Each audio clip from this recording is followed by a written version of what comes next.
Chers amis internautes, bonjour, bonsoir, que la paix soit avec vous, mes amis, et avec votre esprit.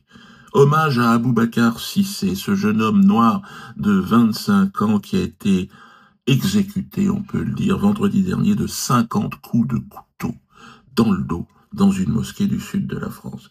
Le suspect, Olivier, un Français d'origine bosniaque, qui est en fuite actuellement, il s'est filmé devant le corps agonisant d'Aboubacar, en hurlant des injures islamophobes. Ton Allah de merde, je lui ai planté les fesses. Là, il découvre qu'il est filmé par la vidéo de surveillance, la caméra, et il va dire, je vais certainement être arrêté en regardant la caméra. Mais je m'en fous, puis je vais recommencer. Enfin, une agression dans le dos, alors qu'Aboubacar priait, sans aucune possibilité de se défendre.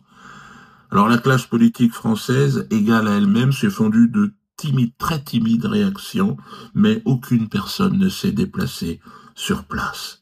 Comme ce fut le cas, on s'en souvient, pour l'incendie de la poubelle devant la synagogue de la Grande Motte. Là, non, le préfet n'a pas cru bon se déplacer alors qu'il était voisin de cette tragédie. Alors évidemment, cela a créé un sentiment d'injustice dans la communauté musulmane et la communauté noire. Pourquoi ce deux poids, deux mesures?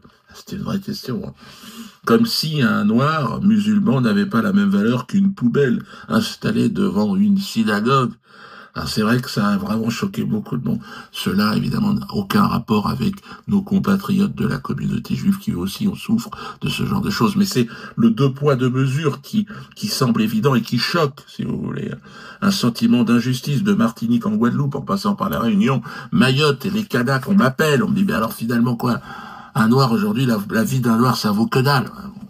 Je crois qu'on en est tous conscients. Alors, pas de chantage victimaire, pas de hiérarchisation, mais il est clair que nous sommes en danger, mes amis. Avec la montée de l'islamophobie, de la négrophobie en France, ça va être un petit peu... Il faut prévoir un plan B.